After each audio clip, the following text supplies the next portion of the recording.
Hey guys, it's Dad with Dad's Guide to Adulting. I hope you're doing well and that you're having a great day.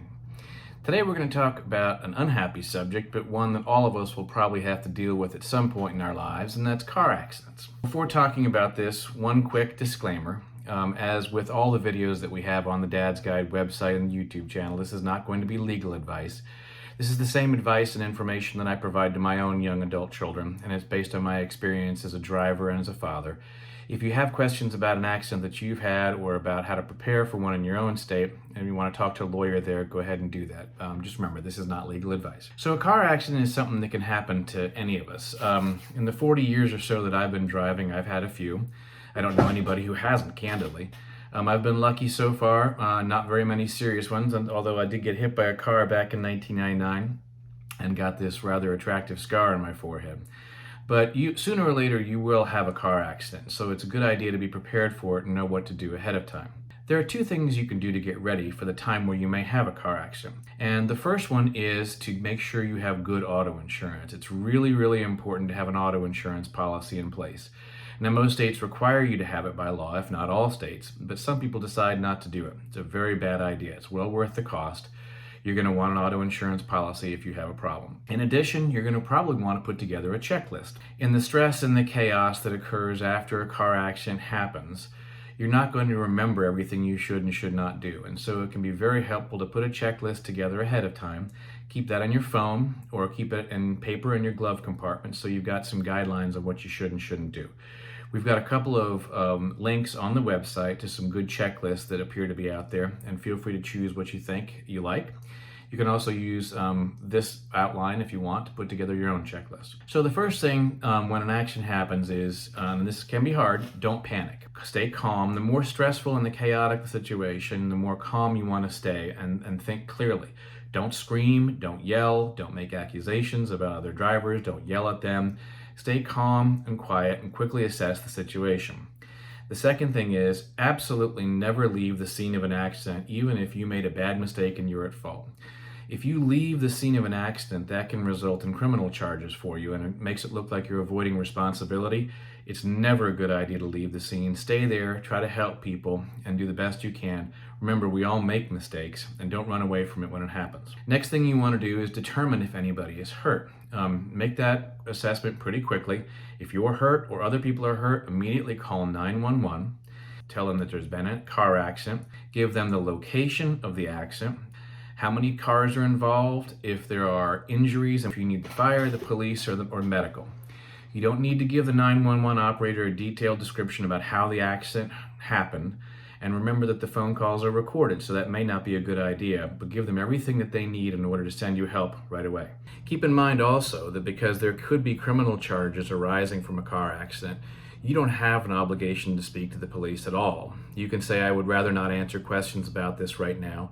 Basically exercise your constitutional right to stay silent until you talk to a lawyer. You don't have to tell the police, I want to talk to a lawyer. You can simply say, I'd rather not discuss it right now. I don't want to answer any questions right now. They have to honor that. So if you choose not to, if you think you were at fault and there's significant issues, potential liability at stake, you might not want to talk to the police at all until you've spoken to a lawyer. Next thing you're going to want to do is move your car to a safe location. Many states require this if you've had an accident and you're still in a travel lane. You don't want to be stopped in the travel lane when people are going 60, 70 miles an hour coming up behind you. If you can safely get your car off the highway or out of the road without injuring anybody or doing more damage, then definitely a good idea to do that. Now, one of the things you have to recognize that happens when you have a car accident is that people's interests are going to be legally adverse. What that basically means is you're going to want the other people to pay and they're going to want you to pay. Nobody wants to accept blame, and there's going to be finger pointing. That's very, very common after a car accident. So you need to be careful about what you do and don't say. It is perfectly fine when you're talking to the other drivers to express concern about them, how they are, make sure that they're okay. You can even express regret that this happened. But you've got to be careful about not saying things like, I'm sorry, because that can be interpreted to mean, I'm sorry that I ran the red light, I'm sorry I didn't see the stop sign. If you're going to use that kind of language, it's probably fine to say, I'm sorry that this happened, I'm sorry about the damage to our cars, I hope you're okay. All that expressing empathy is fine, but don't say anything that would make it sound like you were at fault. The same thing is true, oddly enough, with conversations with the police. When the police arrive, they're going to want to prepare an accident report. They're going to want to take statements from you and the other witnesses. You don't have to give a statement right then in most states. You can take your time and say, I'd prefer to wait and give my statement later after I've had a chance to calm down. I sort of learned that lesson the hard way when I was hit by the car more than 20 years ago. I was in the emergency room and I was having my face stitched up by a plastic surgeon, and a police officer came in and asked me, were you in the crosswalk? And I knew I was in the crosswalk, but I was not in the mood to talk to a police officer, so I said, I don't know. Because basically I meant, leave me alone. Well, he interpreted that to mean that I wasn't sure I was in the crosswalk.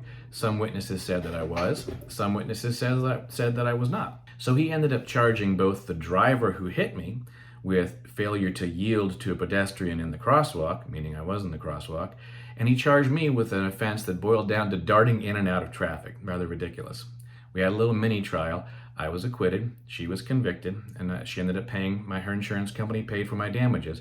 But if I had been a little bit more careful about what I said to the police officers right after the accident, I might have been in much better shape. So you might want to wait until you are a little more calm and have had a chance to think about things before you talk to the police officer. Keep in mind also that you're going to want to be careful when you send texts and emails to your family members right after the accident. It's okay to send them something, say, I'm in an accident, I'm okay, we're getting help. It's not a good idea to send them a text saying, I just ran a red light and hurt somebody. That text can be evidence later on, and so it's a good idea not to do that if you can avoid it. The other thing you're going to want to do in almost all circumstances is to take photographs of the accident scene. Once everybody's been getting help and it's clear that nobody is needing help from you, take photographs. Take of the damage to the cars, damage to any other property.